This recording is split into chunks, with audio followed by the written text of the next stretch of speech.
യെരൂശലേമിലെ യേശുവിൻ്റെ ജീവകാലത്ത് ഗെരസേന്യ പട്ടണമെന്ന് പറയുന്ന ഒരു ദേശമുണ്ടായിരുന്നു. ഗെരസേന്യ എന്ന് പറയുന്ന ഒരു ദേശം. ആ ദേശത്തൊരു മനുഷ്യനുണ്ടായിരുന്നു. ആ മനുഷ്യൻ യൗവനകാലമായപ്പോൾ വീടുമായിട്ട് പ്രശ്നമായി. അവൻ വീട്ടിൽ നിന്ന് ഇറങ്ങിപ്പോയി. പിന്നെ എന്തൊക്കെ പറഞ്ഞാലും വീട്ടിൽ കയറത്തില്ല. അപ്പനുമായി വഴക്കുണ്ടായി വീട്ടിൽ നിന്ന് ഇറങ്ങിയതാ. പിന്നെ അവൻ വീട്ടിൽ കയറതായി. കുറേ കഴിഞ്ഞപ്പോൾ അവൻ്റെ തുണികളൊക്കെ മുഷിഞ്ഞു. അവൻ തുണി വലിച്ചു പറിച്ച് ജംഗ്ഷനിൽ കൂടെ തുണിയില്ലാതെ നടക്കാൻ തുടങ്ങി. നാട്ടുകാരെല്ലാം കൂടെ പിടിച്ചവനെ ചങ്ങലക്കിട്ട് തുണി വാരി ചുറ്റി. പക്ഷേ അവൻ ആ തുണിയും വലിച്ചു പറിച്ച് ഈ ചങ്ങല കൊണ്ടുപോയി കല്ലിലിടിച്ചിടിച്ച് പൊട്ടിച്ച് അവൻ വെളിയിലിറങ്ങാൻ തുടങ്ങി. പിന്നീട് ഈ നാട്ടുകാരെല്ലാം ഇവനെ കണ്ടാൽ കല്ലുവാരി എറിയാൻ തുടങ്ങി. നാട്ടുകാർ കല്ലുവാരി എറിയുന്ന വേദന സഹിക്കാൻ വയ്യാതെ ഇവൻ തന്നെ കല്ലെടുത്ത് തൻ്റെ ശരീരത്തെ ചതയ്ക്കാൻ തുടങ്ങി. എന്നിട്ടും മനുഷ്യൻ ഇവൻ്റെ നേരെ വൈരാഗ്യബുദ്ധിയോടെ പെരുമാറുന്നത് കൊണ്ട് അവൻ ഒടുവിൽ കല്ലറകളിൽ പോയി താമസിക്കാൻ തുടങ്ങി. കാരണം പട്ടണത്തിൽ ഇറങ്ങിയാൽ മനുഷ്യൻ ഇവനെ കല്ലെറിയും. ഇവൻ തുണിയുടുക്കാതെ ഭ്രാന്തനായി ജംഗ്ഷനിൽ നടക്കും. കൊച്ചു കുട്ടികൾ പോലും കണ്ടാൽ അലറിക്കൊണ്ട് അകത്തു കയറും. സ്ത്രീകൾ ഇവനെ കണ്ടാൽ അകത്തു കയറി വാതിലടയ്ക്കും. പട്ടണത്തിലെ ബലശാലികൾ ഇവനെ കണ്ടാൽ വന്ന് കല്ലെറിയും. അവനെ അടിച്ചോടിക്കുക. അവസാനം ഗതിയില്ലാതെ ഇവൻ കല്ലറകളിൽ താമസിക്കാൻ തുടങ്ങി. ആർക്കും വേണ്ടാത്ത ഒരു നശിച്ച ജന്മം. ഇവനങ്ങ് ചത്തുപോയാൽ മതിയായിരുന്നുവെന്ന് ആ പട്ടണക്കാർ മുഴുവൻ പറഞ്ഞു. എന്നാൽ യേശു അന്തരാത്മാവിൽ അറിഞ്ഞു, ഗദരദേശത്തൊരു മനുഷ്യനുണ്ട്, വീട്ടിൽ കയറത്തില്ല, നാട്ടിലിറങ്ങിയ നാട്ടുകാർ കല്ലെറിഞ്ഞു കൊല്ലോ. ഇനിയും അവനെ ചങ്ങലക്കിട്ട് ബന്ധിച്ചിരിക്കുകയാണ്. പട്ടിയെ തൊടലുകൊണ്ട് പൂട്ടുന്നത് പോലെ ഇവനെ ചങ്ങലക്കിട്ടിരിക്കുകയാണ്. ഏറ്റ കല്ലേറിൻ്റെ മുറിവുകളെ മായ്ക്കാൻ ഇവൻ തന്നെ കല്ലുകൊണ്ട് തന്നെത്താൻ ചതയ്ക്കുകയാണ്. യേശു ഒരു രാത്രി സന്ധ്യ മയങ്ങുമ്പോൾ ശിഷ്യന്മാരുടെ അടുക്കൽ പറഞ്ഞു, വാ നമുക്ക് അക്കരയ്ക്ക് പോകാം. ശിഷ്യന്മാർക്ക് വലിയ താല്പര്യമില്ല. യേശു പറഞ്ഞില്ല, നമ്മൾ അക്കരെ പോയാലേ പറ്റൂ. ആ രാത്രി അവർ അക്കരയ്ക്ക് യാത്ര പുറപ്പെട്ടു. കടലിലെ തടാകത്തിൽ തിരകളും കോളുമുണ്ടായി. യേശു വിട്ടില്ല. യേശു പിന്നെയും ഗദരദേശത്തേക്ക് നിർബന്ധമായി യാത്ര പോയി. എന്തുകൊണ്ടെന്നറിയാമോ? അവിടെ ഒരു മനുഷ്യനെ കുടുംബവും പട്ടണവും ദേശവും കൈവിട്ടോ. യേശു അവിടെ കടുത്തു ചെന്നോ. ആ മനുഷ്യനെ അരികെ വിളിച്ചു. അവൻ്റെ അവസ്ഥകളെ മാറ്റി. അവൻ വസ്ത്രം ധരിക്കാൻ തുടങ്ങി. അവൻ്റെ മുറിവുകൾ ഉണങ്ങുവാൻ തുടങ്ങി. അവൻ യേശുവിൻ്റെ അടുക്കലേക്ക് വന്നു. ഇന്ന് രാത്രി പാപം നശിപ്പിച്ച ജീവിതമേ, ശാപം നശിപ്പിച്ച ജീവിതമേ, ഈ രാത്രി യേശു നിന്നെ കൈക്കൊള്ളും.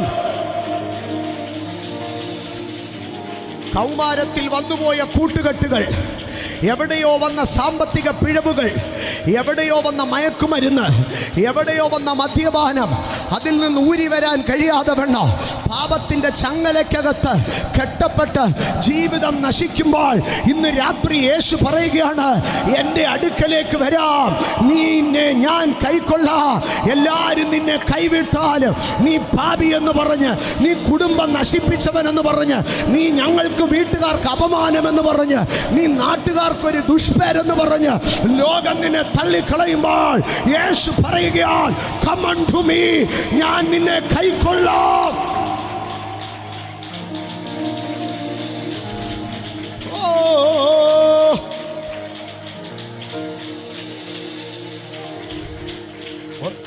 യേശു കർത്താവിൻ്റെ ജീവിതത്തിലെ പാപികളുമായി ബന്ധപ്പെട്ട് ഒരു വിഷയം കൂടെ പറഞ്ഞ് ഞാൻ മുൻപോട്ട് പോകാം.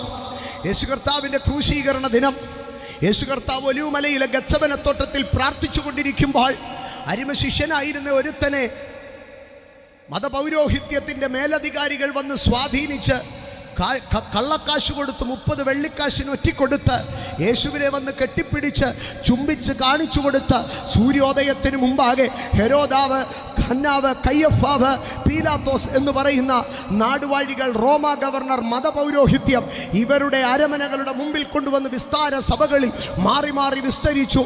അതിനനന്തരമായി യേശുവിനെ കുനിച്ചു നിർത്തി ചാട്ടവാറ് കൊണ്ട് അടിച്ചു. അവൻ്റെ യേശു കർത്താവിൻ്റെ ശരീരത്തിലെ മാംസങ്ങളെ പിച്ചിപ്പറിച്ചെടുത്തു. താടിരോമങ്ങൾ വലിച്ചു പറിച്ചു. തലയിൽ മുൾക്കിരീടം വെച്ചു. മുഷ്ടികുത്തി ചുരുട്ടിക്കുത്തി ശരീരമാസകലം രക്തമൊഴുകാൻ തുടങ്ങി.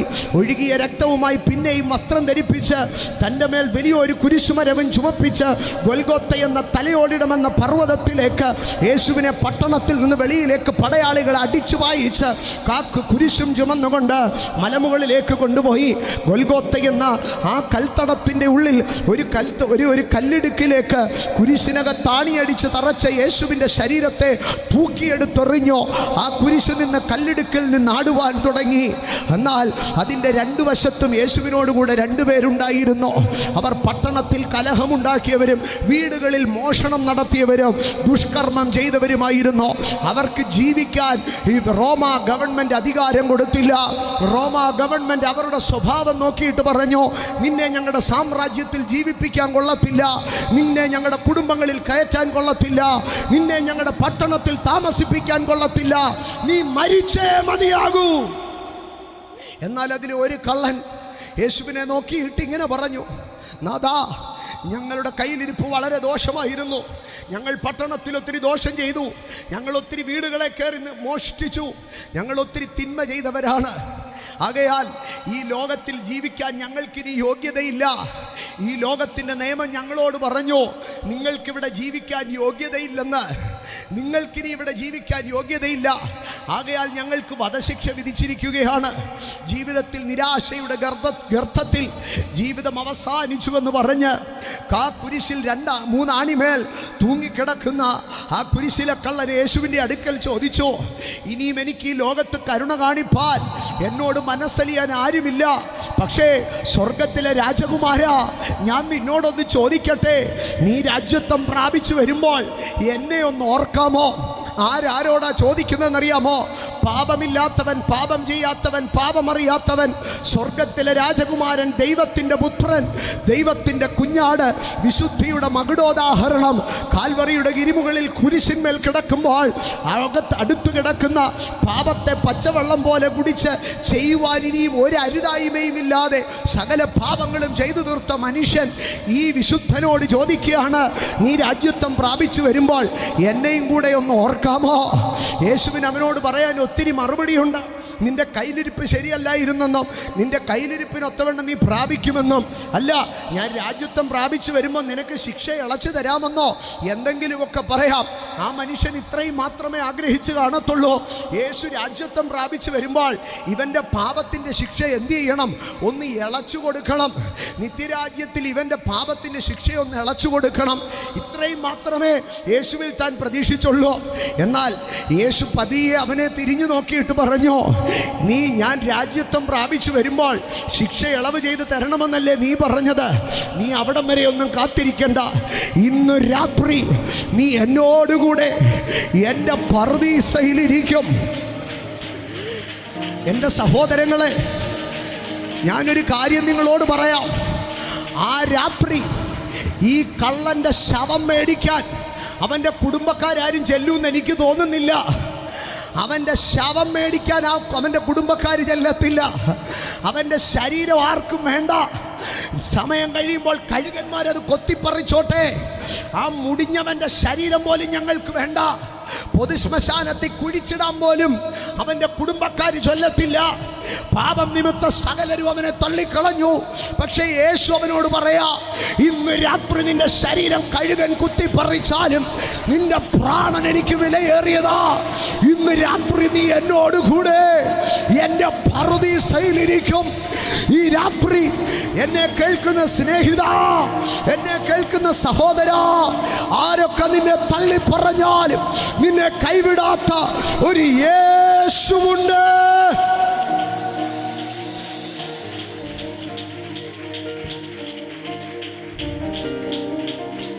ഇന്ന് രാത്രി യേശു നിന്നോട് പറയുകയാണ്, ഞാൻ ഇരിക്കുന്ന ഇടത്ത് നിന്നെയും ഇരുത്താം.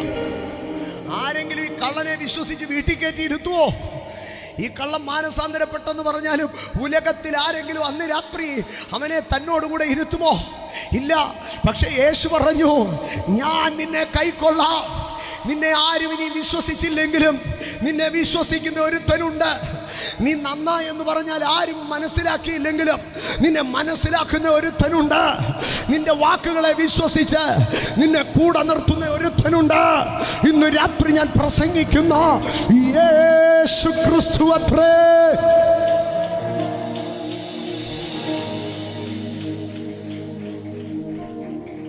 രോഗിയായവനെ യേശു കൈക്കൊണ്ടു, പാപിയായവനെ യേശു കൈക്കൊണ്ടു. പുരാതന കാലത്തിലെ ഏറ്റവും പ്രാകൃതവും ഏറ്റവും പൈശാചികവുമായിരുന്ന ഒരു രോഗമായിരുന്നു കുഷ്ഠമെന്ന രോഗം. പ്രത്യേകിച്ച് യഹൂദന്റെ ഇടയിൽ ഒരുവൻ കുഷ്ഠരോഗം പിടിച്ചാൽ അവനെ സമൂഹത്തിൽ അംഗീകരിക്കത്തില്ല, അവനെ ആട്ടി ഓടിക്കും. ചില പ്രത്യേക ഇടങ്ങൾ മാറ്റിവെച്ചിരുന്നു. ഞങ്ങളുടെ സ്ഥലത്തിന് സമീപമായി കായംകുളത്തിനടുത്ത് നൂറനാടെന്ന് പറയുന്ന ഒരു സ്ഥലമുണ്ട്. ഈ നൂറനാട് കുഷ്ഠരോഗാശുപത്രിയുണ്ട്. ആ കുഷ്ഠരോഗാശുപത്രിയിൽ നിന്ന് ചാടിപ്പോകുന്നവരാരെങ്കിലും മാത്രമേ അതിന് ആ മതിൽക്കെട്ടിന് വെളിയിൽ വരത്തുള്ളൂ. ഇന്നും ആ കുഷ്ഠരോഗാശുപത്രിയുടെ മതിൽ, കുഷ്ഠം ഇന്ന് നമ്മുടെ നാട്ടിലില്ലെങ്കിൽ പോലും ആ ആശുപത്രിയുടെ മതിൽക്കെട്ടുകൾ ഉയർന്നു നിൽക്കുന്നത് കാണുവാൻ കഴിയും. ആകയാൽ കുഷ്ഠരോഗം ഒരു പടർച്ചാ രോഗമായിരുന്നതുകൊണ്ടും അത് മനുഷ്യൻ്റെ മേലുള്ള ദൈവശിക്ഷയായി ഗണിക്കപ്പെട്ടതുകൊണ്ടും അവനെ സമൂഹത്തിൽ നിന്ന് എന്ത് ചെയ്തിരുന്നോ? ഭ്രഷ്ടാക്കി അകറ്റി നിർത്തിയിരുന്നോ. ഇവരെയൊക്കെ അവരുടെയൊക്കെ സാധാരണമായ ഗ്രാമങ്ങളിൽ നിന്ന് വിട്ട് വേറെ ഒരു വരണ്ട സ്ഥലത്തേക്ക് കൊണ്ട് കളയും. ഒരിക്കൽ യേശു കർത്താവ് പട്ടണത്തിൽ ഇരിക്കുമ്പോൾ ഒരു കുഷ്ഠരോഗിയായ മനുഷ്യൻ യേശുവിൻ്റെ അടുക്കൽ വന്നു. യേശുവിൻ്റെ ദൂരവേ നിന്നിട്ട് അവൻ യേശുവിൻ്റെ മുമ്പാകെ സാഷ്ടാംഗം വീണിട്ട് എന്ന് പറഞ്ഞു, കർത്താവേ, അങ്ങേക്ക് മനസ്സുണ്ടെങ്കിൽ എന്നെ ശുദ്ധനാക്കുവാൻ കഴിയും. യേശു ഈ മനുഷ്യനെ കണ്ടിട്ട്, ഒരു കുഷ്ഠരോഗിയെ കണ്ടാൽ ഒരു യഹൂദൻ വഴിമാറിപ്പോകും.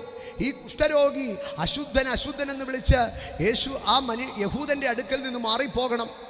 പക്ഷേ ഈ കുഷ്ഠരോഗി ദൂരവേ നിന്ന് കവിണ്ണു വീണിട്ട് യേശുവിനോട് പറഞ്ഞു, നിനക്ക് മനസ്സുണ്ടെങ്കിൽ എന്നെ ഒന്ന് ശുദ്ധമാക്കാമോ? അവൻ ഒരിക്കലും യേശുവിൻ്റെ അടുത്തല്ല, യേശുവിൻ്റെ ദൂരവേ വന്ന് നിന്ന് കമന്ന് കിടന്ന്, നോക്കാതെ വണ്ണം കമന്ന് കിടന്ന് വിളിക്കുകയാണ്, നിനക്കെന്നെ ഒന്ന് ശുദ്ധമാക്കാമോ? യേശു ഇരുന്ന ഇടത്തു നിന്ന് എഴുന്നേറ്റു. യേശു പയ്യെ അവൻ്റെ അടുക്കിലേക്ക് നടന്നു. ലൂക്കോസിൻ്റെ സുവിശേഷം 5-ാം അധ്യായം 12-ാം വാക്യത്തിൽ പറയുകയാണ്, ഒരു പട്ടണത്തിൽ ഇരിക്കുമ്പോൾ കുഷ്ഠം നിറഞ്ഞ ഒരു മനുഷ്യൻ യേശുവിനെ കണ്ട് കവിണ്ണു വീണു. കാരണം അവന് ഒരു മനുഷ്യൻ്റെ മുമ്പാകെ നേരെ നിൽക്കാനുള്ള അധികാരമില്ല. ആകയാൽ അവൻ കവിണ്ണു വീണു. കമന്ന് കിടന്നിട്ട് ചോദിക്കുക, നിനക്കെന്നെ ഒന്ന് സൗഖ്യമാക്കാമോ? യേശു അത് കേട്ടിട്ട് സൗഖ്യം തരാമെന്നല്ല പറഞ്ഞത്. 13-ാം വാക്യത്തിൽ യേശു എഴുന്നേറ്റ് അവൻ്റെ അടുക്കൽ ചെന്ന് കൈനീട്ടി എന്ത് ചെയ്തോ? അവനെ തൊട്ടു. അന്നുവരെ യഹൂദ ചരിത്രത്തിൽ ഒരു കുഷ്ഠരോഗിയെ ഒരുത്തനും തൊട്ടിട്ടില്ല. അവനെ നാട്ടിൽ നിന്ന് ആട്ടിപ്പായിക്കത്തേ ഉള്ളൂ. കുഷ്ഠരോഗിയെ തൊടുക പോട്ട്. കുഷ്ഠരോഗി ഇരുന്ന ഒരിടത്തൊരു മനുഷ്യൻ ഇരിക്കത്തില്ല. കുഷ്ഠരോഗി തൊട്ട ഒരു സാധനത്തെ തൊടത്തില്ല. കുഷ്ഠരോഗി പാർത്ത വീട്ടിലൊരുത്തൻ പാർക്കത്തില്ല. കുഷ്ഠരോഗി കിടന്ന കിടക്കയിൽ വേറൊരുത്തൻ ഇരിക്കത്തുപോലുമില്ല. ഇങ്ങനെ കുഷ്ഠരോഗിയെ ഭ്രഷ്ടെന്ന് പറഞ്ഞ് തള്ളിക്കളയുമ്പോൾ സമൂഹം ഭ്രഷ്ട് കൽപ്പിച്ച, സമൂഹം അന്തസ്സില്ലെന്ന് പറഞ്ഞ് ഓടിച്ചു കളഞ്ഞ അവനെ പോയി യേശു തൊടുകയാണ്. ഇന്ന് രാത്രി ഞാൻ പറയട്ടെ, മനുഷ്യൻ തൊടാൻ അറയ്ക്കുന്നവനെ തൊടാൻ കെൽപ്പുള്ള ഒരുത്തൻ, അത് ഞാൻ പ്രസംഗിക്കുന്ന യേശുവാണ്. അടുത്ത ഭാഗത്തിലേക്ക് വരുമ്പോൾ യേശുവിൻ്റെ അടുക്കൽ വന്ന് കവിണ്ണു വീണ കുഷ്ഠരോഗിയെ മാത്രമല്ല, ഈ കുഷ്ഠരോഗി യേശുവിൻ്റെ അടുക്കൽ വന്ന് കവിണ്ണു വീണ് ഇത് ചെയ്തതിന് ശേഷം യേശുവിന് ഈ കുഷ്ഠരോഗികളെക്കുറിച്ചൊരു വലിയ ഭാരമുണ്ടായി. യേശു നിർജ്ജന പ്രദേശത്ത് പോയി പ്രാർത്ഥിച്ചുകൊണ്ടിരുന്നു. അവിടുന്ന് പിന്നെ യേശു യെരൂശലേമിലേക്ക് പോവുകയാണ്. യെരൂശലേമിലേക്ക് പോകുവാൻ സാധാരണമായ വഴിയുണ്ട്. എന്നാൽ യേശു ആ വഴി വിട്ടിട്ട് ഗലീല, ശമരിയ എന്ന് പറയുന്ന പ്രധാനമായ 2 പ്രവിശ്യകളുടെ നടുവിൽ കൂടെ യേശു കടന്നു പോവുകയാണ്. ഈ ഗലീല, ശമരിയ എന്ന് പറയുന്ന പ്രദേശത്തിൻ്റെ നടുവിലായി ഊഷര ഭൂമിയായി വിതയും കൊയ്ത്തുമില്ലാത്ത ചില വരണ്ട ഭൂമിയുണ്ട്. ആ ഭൂമിയിൽ, ആ പ്രദേശത്താണ്, അവിടെ വലിയ ബിസിനസ്സോ സിറ്റിയോ മാർക്കറ്റോ ഒന്നുമില്ല. ആ പ്രദേശത്താണ് കുഷ്ഠരോഗം വന്ന ഈ ഗതി കിട്ടാത്തവരെല്ലാം കൂടെ പോയി താമസിക്കുന്നത്. യേശു മനസ്സിൽ കൈക്കൊണ്ടോ, നമുക്ക് അവിടേക്ക് കടന്നുപോയി ആ കുഷ്ഠരോഗികളെ സൗഖ്യമാക്കണം. യേശു യെരൂശലേമിലേക്ക് പോകുന്ന വഴിയിൽ ഗലീലയ്ക്കും ശമര്യയ്ക്കും ഇടയിലുള്ള ആ ചെറിയ പട്ടണത്തിൽ, ഗ്രാമത്തിൽ കൂടെ യേശു കടന്നുപോയി. യേശു അതുവഴി കടന്നു വരുന്നത് കണ്ടിട്ട് ഇങ്ങനെ പല വീടുകളിൽ നിന്ന്, പല ഇടങ്ങളിൽ നിന്ന്, പല പട്ടണങ്ങളിൽ നിന്ന് തള്ളപ്പെട്ടവരായ 10 കുഷ്ഠരോഗികൾ അവർ യേശുവിനെ കണ്ട് ചാടി എഴുന്നേറ്റു. ഓടി യേശുവിനെ ദൂരത്തു നിന്ന് കണ്ടിട്ട് വിളിച്ചു പറഞ്ഞു, യേശുവേ, എന്നെ ഒന്ന് സൗഖ്യമാക്കാമോ എന്ന് ചോദിച്ചു. എന്നെ ഒന്ന് സൗഖ്യമാക്കാമോ എന്ന് ചോദിച്ചു. എൻ്റെ സഹോദരങ്ങളെ, യേശു കർത്താവ് ആ വാക്ക് കേട്ടു. യേശു കർത്താവ് അവരോട് പറഞ്ഞു, നിങ്ങൾ പോയി പുരോഹിതന് നിങ്ങളെ തന്നെ കാണിക്കുക. അവർ പോകുന്ന വഴിയിൽ തന്നെ സൗഖ്യമായി. എനിക്കതിനകത്ത് ഏറ്റവും ഇഷ്ടപ്പെട്ട ഒരു വാക്കുണ്ട്. ഈ 10 കുഷ്ഠരോഗികളുടെ അടുക്കലേക്ക് ചെല്ലുമ്പോൾ അതിൻ്റെ 12-ാം വാക്യത്തിൽ അവർ യേശുവിനെ വിളിക്കുകയാണ്. യേശുവേ നായക എന്ന് വിളിക്കുകയാണ്. യേശുവേ നായക എന്ന്. ഈ കുഷ്ഠരോഗികളുടെ അന്തരാത്മാവിലൊരു കാര്യം പറഞ്ഞു, ഞങ്ങൾക്ക് നായകനായി നിൽക്കാൻ, ഞങ്ങൾക്ക് ലീഡറായി നിൽക്കാൻ, ഞങ്ങൾക്ക് മാസ്റ്ററായി നിൽക്കാൻ യേശുവുണ്ട്. ഇന്ന് രാത്രി നമ്മൾ തന്നെ ഒന്ന് ചിന്തിച്ചു നോക്കാം. 10 കുഷ്ഠരോഗികളെ കിട്ടിയാൽ നമ്മുടെ കൂടെ നിർത്തി നമ്മൾ അവർക്ക് ലീഡറാകാമെന്ന് നമ്മൾ ആരെങ്കിലും പറയുമോ? ഞാനൊരു പാസ്റ്ററാ, പക്ഷേ എൻ്റെ അടുക്കൽ 10 കുഷ്ഠരോഗികളുണ്ട്, അവരുടെ ചർച്ചിൽ പോയി ഒരു പാസ്റ്ററായി ഇരിക്കാമോ എന്ന് ചോദിച്ചാൽ ദൈവത്തെ ഭയപ്പെട്ട് ചിലപ്പോൾ ഞാൻ സമ്മതിച്ചേക്കും. എന്നാൽ യേശു കർത്താവ് പറയുകയാണ്, കുഷ്ഠരോഗികളെ, ആരുമില്ലാത്തവരെ, നിങ്ങൾക്ക് നായകനില്ലയോ? ഞാൻ നിങ്ങൾക്ക് നായകനാകാം. യേശു അവരെ ആ ഗ്രാമത്തിൽ നിന്ന് പുറത്തു കൊണ്ടുവന്നു. ഇന്ന് രാത്രി സമൂഹം ഭ്രഷ്ട് കൽപ്പിച്ച് സമൂഹത്തിൻ്റെ മുഖ്യധാരയിൽ നിന്ന് മാറ്റി നിർത്തുന്ന മനുഷ്യൻ്റെ അടുക്കലേക്ക് യേശു വന്നിട്ട് പറയുകയാണ്, കമൺ ടു മീ, ഞാൻ നിന്നെ സമൂഹത്തിൻ്റെ മുഖ്യധാരയിലേക്ക് കൊണ്ടുവരാം. ഇന്ന് ഭാരതം നവോത്ഥാനത്തിൻ്റെ ചവിട്ടുപടികളെ കയറുമ്പോൾ യേശു കർത്താവിൻ്റെ നാമം ക്രിസ്ത്യൻ മിഷനറിമാരുടെ അഹോരാത്ര അധ്വാനമാണ് ഈ ഭാരതത്തിൻ്റെ മണ്ണിൽ നിന്ന് ഭ്രഷ്ടും ജാതീയ ഉച്ചനീചത്വങ്ങളോ അനാചാരങ്ങളും കരിമ്പടങ്ങളും മാറ്റിക്കളഞ്ഞതെന്ന് ഇന്ന് രാത്രി ഓർക്കുമ്പോൾ യേശു കർത്താവ് ഭ്രഷ്ടനാക്കപ്പെട്ട മനുഷ്യനെ സമൂഹത്തിൻ്റെ മുഖ്യധാരയിൽ നിന്ന് അകറ്റപ്പെട്ട മനുഷ്യൻ്റെ അടുക്കൽ യേശു പറയുകയാണ്, ഞാൻ നിന്നെ കൈക്കൊള്ളാം. യേശു നമ്മളെ കൈക്കൊള്ളുന്നവനാണ്. ഞാൻ വേഗത്തിൽ മുൻപോട്ട് പോകട്ടെ. ഈ യേശു ഒരു മനുഷ്യനെ കൈക്കൊള്ളുന്നവനാണ്. എൻ്റെ സഹോദരങ്ങളെ, ജീവിതത്തിൽ മനുഷ്യനെ യേശു കൈക്കൊള്ളും. എന്നാൽ നമ്മുടെ ഇടയിലൊക്കെ ഈ കൈക്കൊള്ളുക എന്ന് പറയുമ്പോൾ നമ്മുടെ ഇടയിലൊക്കെ സാധാരണമായി പിണക്കങ്ങളുണ്ടാകും. എന്തിനാണ് പിണക്കമുണ്ടാകുന്നത് കുടുംബങ്ങളിൽ എന്നൊക്കെ എന്നറിയാമോ? സ്ത്രീധനം കുറഞ്ഞുപോയി, കൊടുത്തത് ഇഷ്ടപ്പെടാഞ്ഞതുകൊണ്ട് എന്തു ചെയ്യും? പിണക്കമുണ്ടാകും. കല്യാണത്തിന് തന്നത് ഇഷ്ടപ്പെടാഞ്ഞതുകൊണ്ട് പിണക്കമുണ്ടാകും. അപ്പൻ മകന് വീതം കൊടുത്തത് തികയാഞ്ഞതുകൊണ്ട് പിണക്കമുണ്ടാകും. അമ്മയുടെ ഓഹരി കുറഞ്ഞു പോയതുകൊണ്ട് പിണക്കമുണ്ടാകും. കൊടുക്കുന്നത് കുറഞ്ഞു പോകുന്നത് കൊണ്ട്, ചിലർക്കൊക്കെ കൊടുക്കുന്നത് കുറഞ്ഞു പോയാൽ എന്തു ചെയ്യുമെന്നറിയാമോ? ഞങ്ങൾക്കിനി അത് വേണ്ട എന്ന് പറയും. മൂത്ത മകന് 10 സെൻറ്റ് കൊടുത്ത് ഇളയവന് 2 സെൻറ്റേ കൊടുത്തുള്ളെങ്കിൽ പറയാം, ആ 2 സെൻറ്റും കൂടെ ചേട്ടനും കൊടുത്തേരെ, എനിക്ക് വേണ്ട. കൊടുക്കുന്നത് കുറഞ്ഞു പോകുമ്പോൾ മനുഷ്യൻ പിണങ്ങും. ആകയാൽ കുറവ് കൊടുക്കാനുള്ളവനെ ആരും ഗണ്യമാക്കത്തില്ല. ചെറുത് കൊടുക്കുന്നവനെ ആരും എന്ത് ചെയ്യത്തില്ല? മൈൻഡ് ചെയ്യത്തില്ല. അവനെ ആർക്കും വേണ്ട. ഒരിക്കൽ യേശു കർത്താവ് ദൈവാലയത്തിലേക്ക് കടന്നുപോയി. ദൈവാലയത്തിലെ ഒരു വലിയ ഭണ്ഡാരമുണ്ട്. ആ ഭണ്ഡാരത്തിൻ്റെ പേര് തന്നെ ദൈവഭണ്ഡാരമെന്നാണ്, ശ്രീഭണ്ഡാരം. ആ ശ്രീഭണ്ഡാരത്തിലേക്ക് കൊണ്ടുവന്ന് ആൾക്കാരെല്ലാം ഇങ്ങനെ കാശ് കൊണ്ട് മറിക്കുകയാണ്.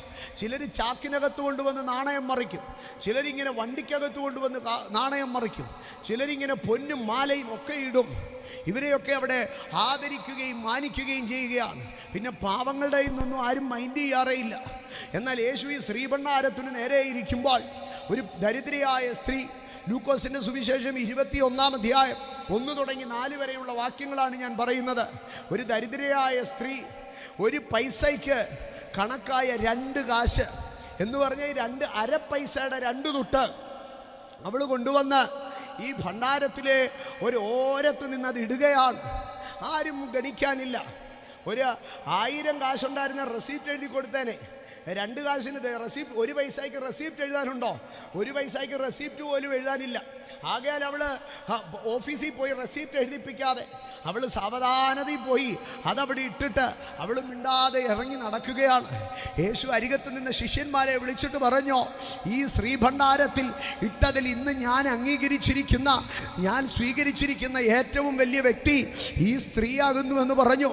അപ്പുറത്ത് ചാക്കിനകത്ത് സ്വർണം കൊണ്ട് തട്ടുകയും ഇപ്പുറത്ത് ആഭരണങ്ങൾ കൊണ്ടിടുകയും ചെയ്യുന്ന ധനാഢ്യന്മാർ, അവരെ മനുഷ്യർ അംഗീകരിക്കുമ്പോൾ, അവരെ മനുഷ്യർ പുകഴ്ത്തുമ്പോൾ, ഇപ്പുറത്ത് ദരിദ്രയായ ഒരു സ്ത്രീയെ നോക്കിയിട്ട് യേശു പറയുകയാണ്, ഈ ദരിദ്രയായ സ്ത്രീയെ ഞാൻ അംഗീകരിച്ചിരിക്കുന്നു.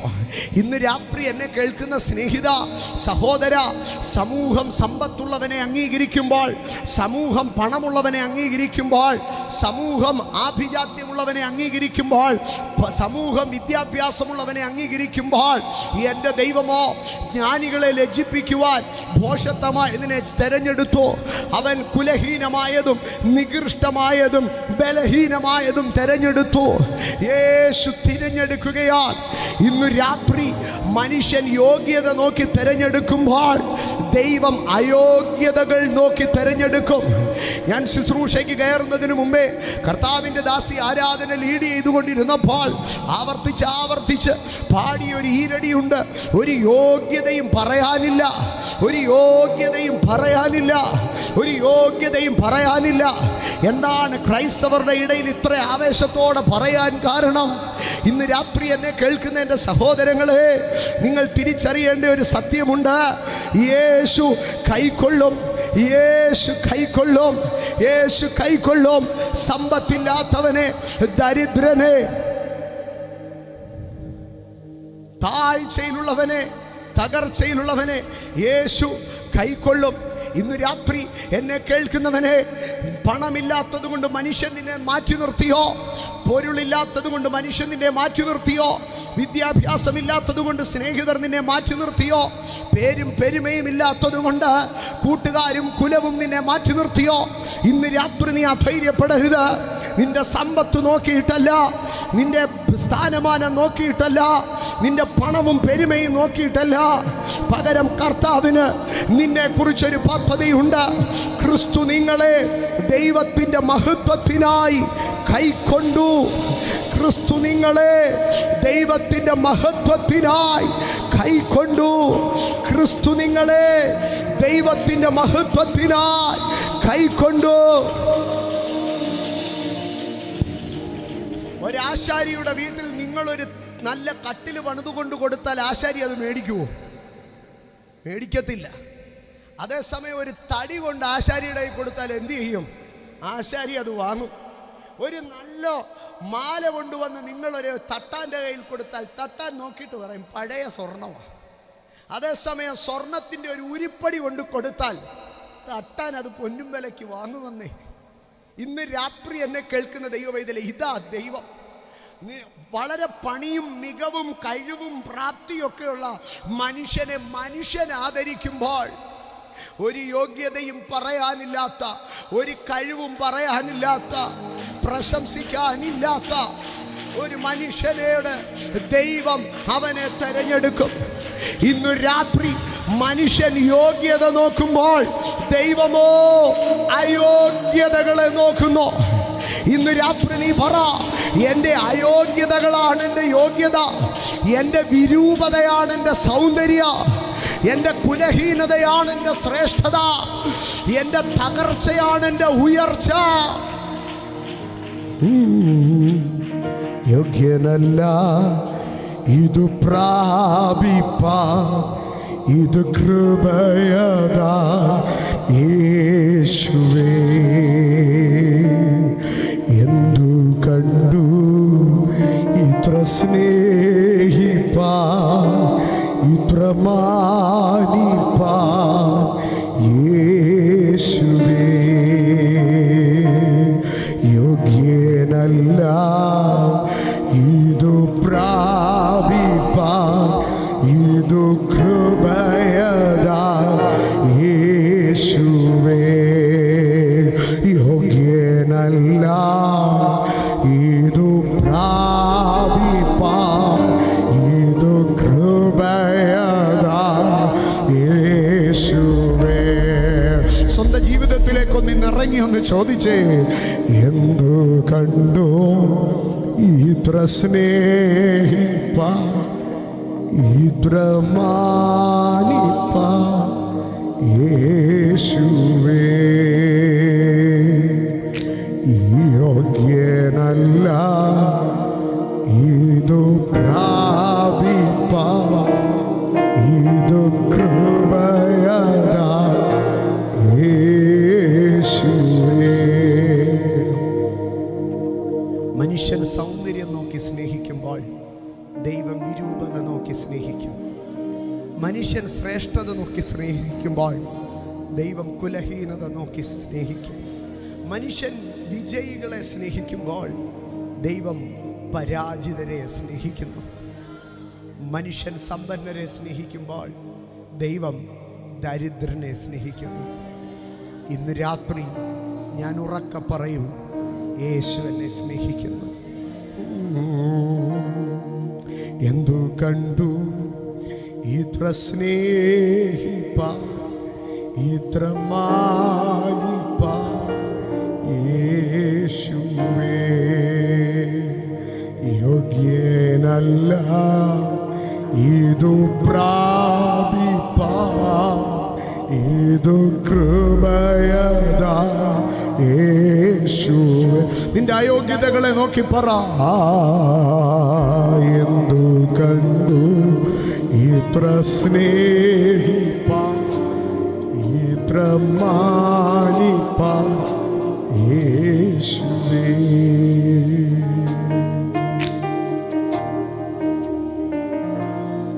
ഇതു പ്രാപിപ്പ, ഇതു കൃപയതാ യേശുവേ. യേശു കൈക്കൊള്ളുന്ന 4 കൂട്ടരെ പറഞ്ഞു. ഞാൻ വേഗത്തിൽ അവസാനിപ്പിക്കുമ്പോൾ 2 ഭാഗങ്ങളെ കൂടെ പറയുകയാണ്.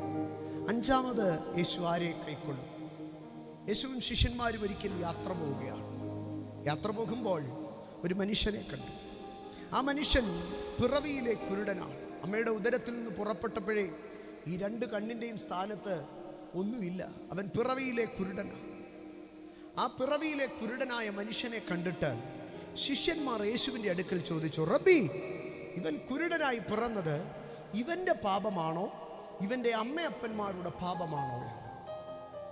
ഒരുത്തൻ്റെ പാപം കണ്ടെങ്ങനെ അവൻ ജന്മനാ പാപിയായി ജനിക്കുന്നത്?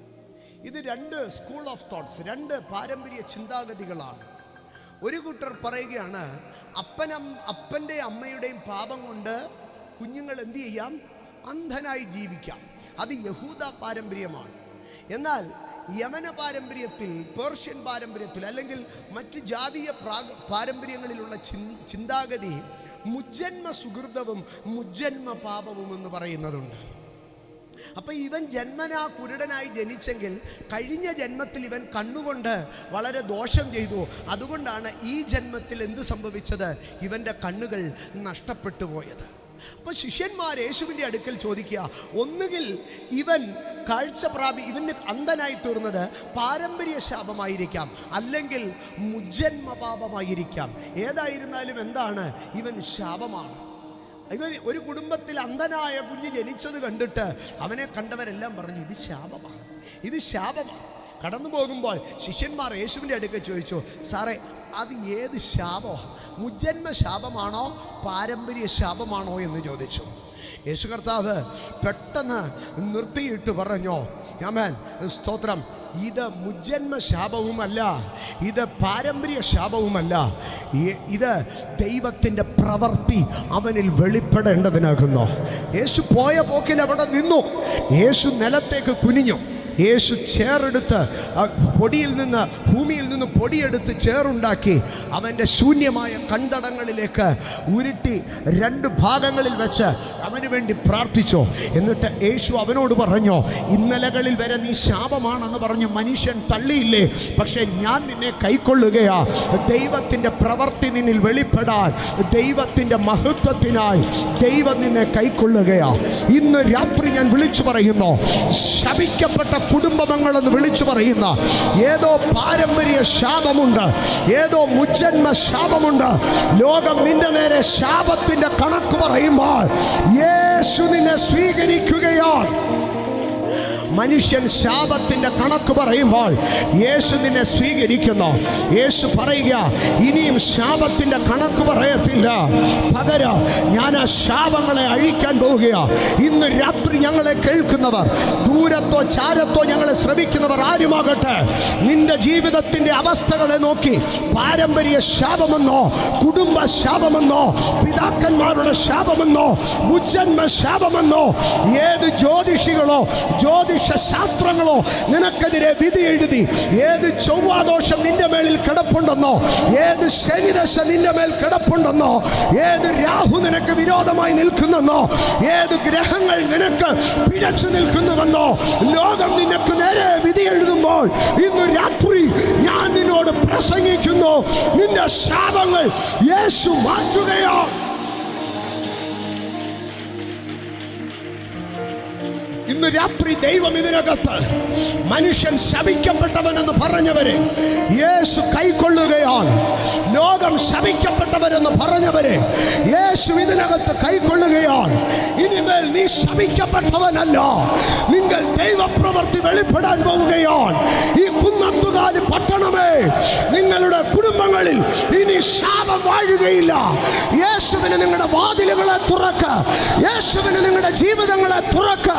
ഏത് പാരമ്പര്യ ശാപമെങ്കിലോ, ഏത് ദേശ ശാപമെങ്കിലോ, എൻ്റെ യേശുവിന് ആ ശാപങ്ങളെ മാറ്റുവാൻ കഴിയും.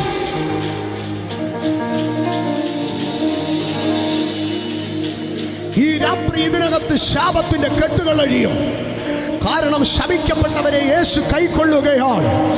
മാനുഷിക ശാപവാക്കുകൾ, കുടുംബത്തിന്റെ ശാപവാക്കുകൾ, കുഞ്ഞുനാളിൽ അധ്യാപകർ ശപിച്ച ശാപവാക്കുകൾ, മന്ത്രവാദികൾ ശപിച്ചു കെട്ടിയത്, ആഭിചാരകന്മാർ ശപിച്ചു കെട്ടിയത്, പൗരോഹിത്യം ശപിച്ചു കെട്ടിയത്, ആര് ശപിച്ചു കെട്ടിയതുമാകട്ടെ, ഇന്ന് രാത്രി യേശു കൈക്കൊള്ളുകയാണ്. ശാപത്തിന്റെ മുഖങ്ങൾ ഇതിനകത്ത് അഴിഞ്ഞു പോകട്ടെ. I proclaim in Jesus' name, no more curses. എല്ലാ ശാപത്തിന്റെ മുഖങ്ങളും ഇതിനകത്ത് ഉടഞ്ഞു മാറട്ടെ. ഇത് ദൈവശക്തി റിലീസ് ആകുന്നു. No more curses. ഒരു ശാപവും ഇനി ഉണ്ടാകയില്ല. മനുഷ്യന്റെ ശാപവാക്കുകളെ ദൈവം ക്യാൻസൽ ചെയ്യുന്നു. ഈ കൺവെൻഷന്റെ 2ാം രാത്രിയിൽ ഞാൻ ഉറക്കെ വിളിച്ചു പറയുന്നു, പരിശുദ്ധാത്മാവ് എനിക്ക് നൽകുന്ന ഉറപ്പിനകത്ത് ചില ശാപത്തിന്റെ കെട്ടുകളെ ദൈവം അഴിക്കുകയാ. ചൊല്ലിക്കെട്ടിയ മന്ത്രവാദ ശാപങ്ങൾ, എഴുതി തീർത്ത ആഭിചാര ശാപങ്ങൾ ഇന്നു രാത്രി സ്വർഗീയ രാജ്യത്തിന്റെ അധികാരത്തിൽ, ദൈവത്തിന്റെ അഭിഷേകത്തിൽ ഞാൻ ബ്രേക്ക് ചെയ്യുന്നു.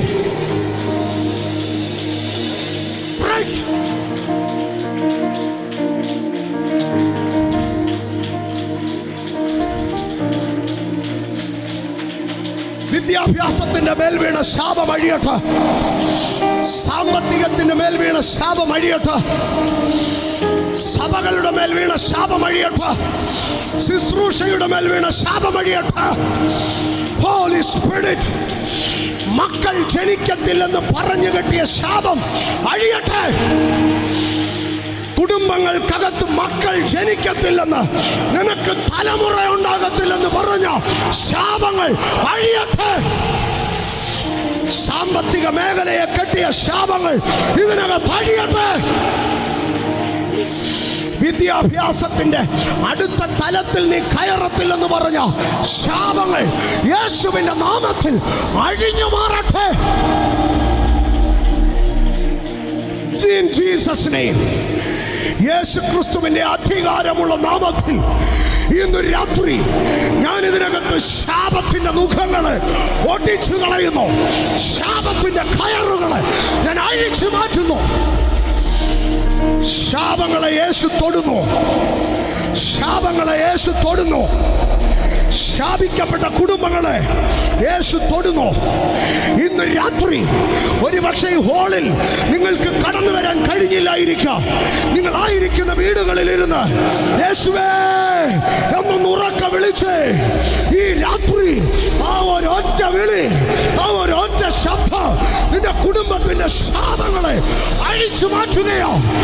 I command in Jesus' name, be free from every manner of curses.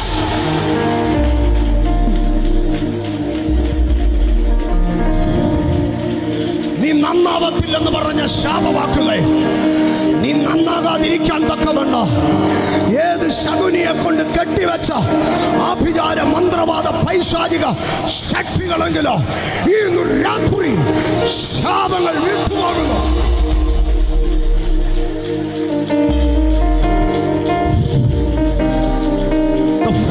Holy Ghost, പരിശുദ്ധാത്മാവിന്റെ അഗ്നി ഇതിനകത്ത് കത്തുന്നു. അഭിഷേകത്തിന്റെ അധികാരം ഇതിനകത്ത് വ്യാപരിക്കുന്നു.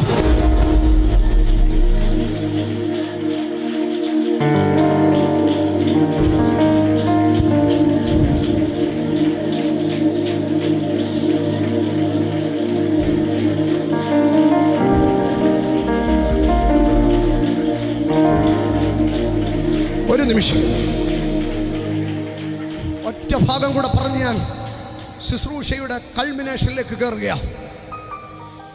ഒരു ഭാഗം കൂടെ യേശു കൈക്കൊള്ളുക, യേശു റിസീവ് ചെയ്യുക, യേശു ഏറ്റെടുക്കുക. ഞാനതിൻ്റെ രണ്ട് ഭാഗങ്ങളെ പറയാം. യേശു രൂപാന്തര മലയിൽ നിന്ന് ഇറങ്ങി വരിക. ഒരപ്പൻ അവിടെ വന്നു. തൻ്റെ മകനൊരു രോഗമുണ്ട്.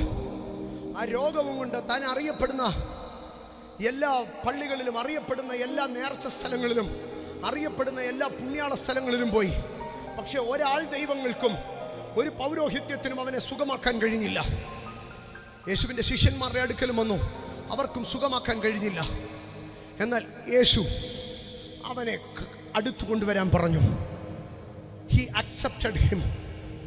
ഒരു പള്ളിയിലും നേർച്ചയിട്ടിട്ടും വിടുതലില്ലാത്ത വിഷയത്തെ യേശു ഇനി കൊണ്ടുവരാൻ പറയുക. ഒരു തീർത്ഥാടനത്തിനും ഒരു നേർച്ച കാഴ്ചയ്ക്കും രക്ഷിക്കാൻ കഴിയാത്ത വിഷയത്തെ യേശു പറയുക, ഇങ്ങ് കൊണ്ടുവരാൻ പറയുക. യേശു അവനെ അടുക്കൽ കൊണ്ടുവന്നു. ആ കുഞ്ഞിനെ കെട്ടിയിരുന്ന രോഗബന്ധനത്തെ അഴിച്ചു. പിശാച് അവനെ വിട്ടുപോയി. അവൻ എഴുന്നേറ്റ് നടന്നു. പിന്നീട് അവൻ്റെ രോഗം അവനിൽ ഒരിക്കലും ഉണ്ടായിട്ടില്ല. വൺ മോർ തിങ്, ലൂക്കോസിൻ്റെ സുവിശേഷം 8-ാം അധ്യായത്തിലേക്ക് കടന്നു വരുമ്പോൾ യേശുവിൻ്റെ അടുക്കൽ ഒരു സ്ത്രീ കടന്നു വന്നു. അവൾ 12 വർഷമായി ഒരു വല്ലാത്ത രക്തസ്രവം, ബ്ലീഡിങ് പേഷ്യൻ്റാണ്. ഈ 12 വർഷം കൊണ്ട് അവൾ പോകാവുന്ന എല്ലാ ഡോക്ടേഴ്സിൻ്റെ അടുക്കൽ പോയി, എല്ലാ ഹോസ്പിറ്റലുകളിൽ പോയി, എല്ലാ multi speciality, super speciality, MRI, CT, endoscopy ചെയ്യാവുന്ന സകലതും ചെയ്തു. എന്തൊക്കെ ചെയ്തിട്ടും അവൾക്ക് സൗഖ്യം വരുന്നില്ല. ഡോക്ടർമാർ പറഞ്ഞു, ഇനിയും ഇങ്ങോട്ട് വരണ്ട. എല്ലാ ആശുപത്രികളും കൈവിട്ടു, എല്ലാ ഡോക്ടേഴ്സും കൈവിട്ടു. അവൾ യേശുവിൻ്റെ പുറകിൽ കൂടെ വന്നൊന്ന് തൊട്ടു. യേശുവിങ്കിൽ നിന്ന് ശക്തി പുറപ്പെട്ടു. കാരണം ഡോക്ടർമാർ കൈവിട്ടതിനെ, ശാസ്ത്രം കൈവിട്ടതിനെ യേശു സ്വീകരിച്ചു. മനുഷ്യൻ അസാധ്യമെന്ന് പറഞ്ഞ വിഷയങ്ങളെ യേശു കൈനീട്ടി മേടിച്ചു. ഇന്ന് രാത്രി യേശു നിങ്ങളെ കൈക്കൊള്ളുകയാണ്. യേശു നിങ്ങളെ കൈക്കൊള്ളുകയാണ്. മനുഷ്യൻ നടക്കത്തില്ലെന്ന് പറഞ്ഞ വിഷയത്തെ നടത്തുവാൻ യേശു നിങ്ങളെ കൈക്കൊള്ളുകയാണ്. Tonight, ഇന്ന് രാത്രി യേശു കൈക്കൊള്ളുന്നു. വിശ്വസിക്കുന്നവർ മാത്രം എഴുന്നേറ്റ് നിന്നാട്ടെ. ഇന്ന് രാത്രി വിശ്വസിക്കുന്നവർ മാത്രം എഴുന്നേറ്റ് നിന്നാട്ടെ. മനുഷ്യൻ തള്ളിക്കളഞ്ഞതിനെ ദൈവം കൈയേക്കാൻ പോവുകയാ. മനുഷ്യൻ ഉപേക്ഷിച്ചതിനെ ദൈവം കൈയേക്കാൻ പോവുകയാ. മനുഷ്യന് വേണ്ടാത്തതിനെ ദൈവം കൈയേക്കാൻ പോവുകയാ. മനുഷ്യൻ പ്രാഗി ശമിച്ച് കെട്ടിയതിനെ യേശു കൈയേക്കാൻ പോവുകയാ. എല്ലാവരും ഉപേക്ഷിച്ചുവെന്ന് പറഞ്ഞ വിഷയത്തെ യേശു സ്വീകരിക്കാൻ പോവുകയാ. ഈ രാത്രി യേശു നിന്നെ തൊടുന്ന രാത്രിയാ. ഈ രാത്രി യേശു നിന്നെ വിടുവിക്കുന്ന രാത്രിയാ. ഈ രാത്രി നിന്റെ ചരിത്രം മാറുന്ന രാത്രിയാ. ഈ രാത്രി നിന്റെ സംഗതികൾ തിരുത്തി എഴുതുന്ന രാത്രിയാ. ഏത് അന്ധകാര ശക്തി, ഏത് ആഭിചാര വിളിച്ചു നേർച്ച, ഏത് മന്ത്രവാദ കൂടോത്ര ശക്തികൾ നിന്നെ ശപിച്ചു കെട്ടിയതാണെങ്കിലോ ഈ രാത്രി യേശു നിന്നെ തൊടുകയാ. ഈ രാത്രി നിന്റെ അടഞ്ഞ വഴികളും വാതിലുകളും തുറക്കുകയാ.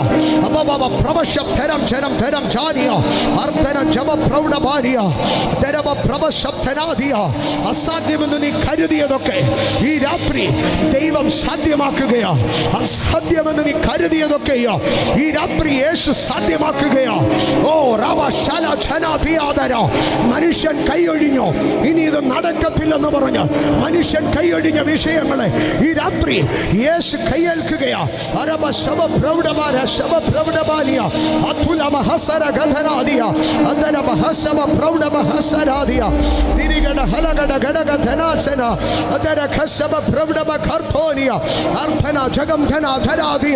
ഇതിനകത്ത് ഇതിനകത്തെ അന്തരീക്ഷങ്ങൾ മാറുന്നു. ഇതിനകത്തെ അന്തരീക്ഷങ്ങൾ മാറുന്നു. ഈ പട്ടണത്തിന്റെ മേൽ ഞാൻ ദൈവാധിപത്യത്തെ കൽപ്പിക്കുന്നു. ഈ ദേശത്തിന്റെ മേൽ ഞാൻ ഡിവൈൻ ഇൻഫ്ലുവൻസിനെ ചെലുത്തുന്നു. സ്വർഗരാജ്യത്തിന്റെ അധികാരത്തെ ഞാൻ ഈ ദേശത്തിന്റെ മേൽ സ്ഥാപിക്കുന്നു. ഓ, ദൂതന്മാർ ഇതിനകത്തേക്ക് ഇറങ്ങുന്നു. ദൈവത്തിന്റെ ഒരു കാറ്റ് മിസ്രൈമിലേക്ക് ഒരു കിഴക്കൻ കാറ്റ് വന്നതുപോലെ, ചെങ്കടലിലേക്ക് ഒരു കിഴക്കൻ കാറ്റ് വന്നതുപോലെ, ഇന്ന് രാത്രി ഒരു സ്വർഗീയ കാറ്റ്, ഒരു സ്വർഗീയ കാറ്റ് ഈ ദൈവസഭയ്ക്കകത്തേക്ക്, ഈ ദേശത്തിനകത്തേക്ക് റിലീസ് ആവുകയാണ്. യേശു ക്രിസ്തുവിന്റെ അധികാരമുള്ള നാമത്തിൽ ഇന്ന് രാത്രി അസാധാരണമായ വിടുതലുകളുടെ ഫലം അസാധ്യമെന്ന് മനുഷ്യൻ പറഞ്ഞതിനെ നോക്കി ഇന്ന് രാത്രി സ്വർഗം പറയുന്നു, സാധ്യമേ, എല്ലാം സാധ്യമേ. എന്റെ യേശു എന്റെ കൂടെയുള്ളതാൽ മനുഷ്യൻ അസാധ്യമെന്ന് പറഞ്ഞ് തള്ളിക്കളഞ്ഞ വിഷയത്തിന്റെ മേൽ ദൈവിക സാധ്യത വെളിപ്പെടുന്നു. ഈ രാത്രി സ്വർഗം ചലിപ്പിക്കുകയാ ചിലതിനെ. 38 വർഷമായി എഴുതി തള്ളിയ വിഷയത്തിന്റെ യേശു ഏറ്റെടുക്കുക. 12 വർഷമായി സകലതും നഷ്ടപ്പെട്ട വിഷയത്തെ യേശു ഏറ്റെടുക്കുക. കുടുംബവും കുലവും തള്ളിയ വിഷയത്തെ ഈ രാത്രി യേശു ഏറ്റെടുക്കുകയാ. എല്ലാവരും കൈവിട്ട വിഷയത്തെ ഈ രാത്രി യേശു ഏറ്റെടുക്കുക. മനുഷ്യൻ അടച്ചു കളഞ്ഞ വിഷയത്തെ യേശു ഏറ്റെടുക്കുക. ഈ രാത്രി പിതാ ദൈവത്തിന്റെ മഹത്വത്തിനാൽ യേശു നിന്നെ കൈക്കൊള്ളുന്നു. ഈ രാത്രി ദൈവം നിന്നെയും നിന്റെ കുടുംബത്തെയും നിന്റെ വിഷയത്തെ ഏറ്റെടുക്കുന്നു. I command deliverance in Jesus' name.